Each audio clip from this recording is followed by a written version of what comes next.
East facing 41, 42, 43 bits.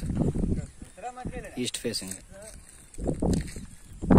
ఒక venture 166x3 3 బిట్లు 498 గజాలు.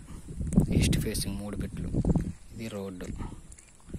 ఆల్రెడీ రోడ్ కూడా కంప్లీట్ అయిపోయింది. పవర్ కూడా వచ్చింది. డ్రైనేజ్ సెక్షన్ మొత్తం ఆల్వేస్ అన్నీ రెడీగా ఉన్నాయి.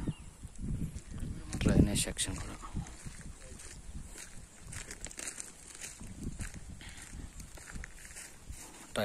కూడా రెడీ అయిపోయింది. ఎల్పి కూడా నెంబర్స్